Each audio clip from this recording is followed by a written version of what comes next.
Hi mga ka-OFW at kaibigan, ako si GL at ngayong araw na ito gusto kong pag-usapan ng isang napakamahalagang tanong na madalas nating itinatago. Hanggang saan nga ba tayo magbibigay bilang mga OFW para sa ating mga mahal sa buhay? Isang masahit pero mahalagang pag-uusapan nito kaya samahan niyo ako sa topic na ito. Minsan, pakiramdam natin kaya natin ang lahat. Bawat padala ng pera, bawat pasalubong, bawat pagkakataon mapaligaya natin sila. Kaya natin kasi mahal natin sila. Pero sa kabila ng lahat ng ito, may mga panahon talaga na mapapatanong ka na lang. Paano kung pagod ka na?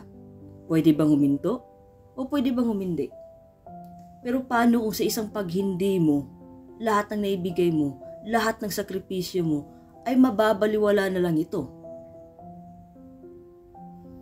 Ito ang realidad ng pagiging isang OFW. Madalas, iniisip ng iba na kaya mo kasi nakikita nila yung pera, yung material na bagay, pero hindi nila nakikita ang hirap at sakit ng pagiging malayo. Ang tanong, kailangan ba talagang ubusin ang sarili mo para lang mapunan ang pangangailangan ng pamilya mo?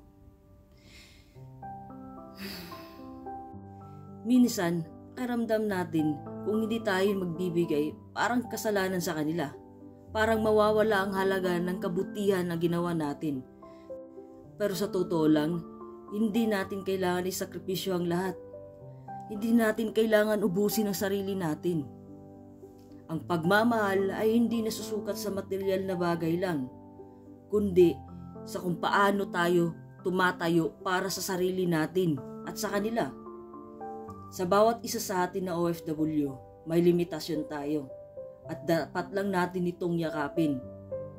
Kung mahal nila tayo, maiintindihan nila na hindi natin kayang ibigay ang lahat.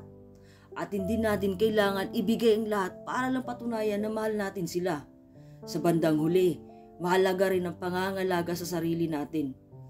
Dahil paano tayo makapagbigay kung tayo mismo ay nauubos na? Ang sakripisyo ay bahagi ng pagiging isang OFW.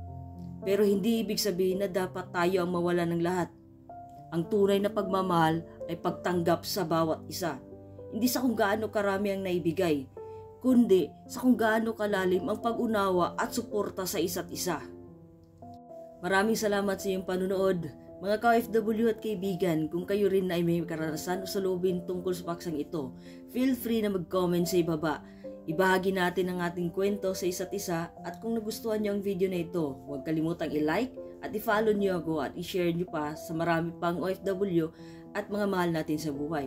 Hanggang sa susunod nating kwentuhan, ito ang inyong ka-OFW, GL at nagsasabing ingatan ang sarili dahil tayo ang unang yaman ng ating pamilya. See you next time. Love lots.